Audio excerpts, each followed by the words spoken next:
servo cooling system.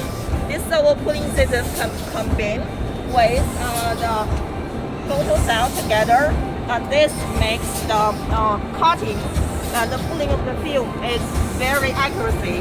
Which means when you're sealing on top, this one will be very good, not it's in the middle of the filling. And over here, this is irregular shape modeling. And over here, you can see this cutting up. Over here, you can see this is for the irregular shape functioning. And over here, this is the opening of the bag. From over here, opening, you can see the suction plate. And this small, this is a air flushing device. We also call it as the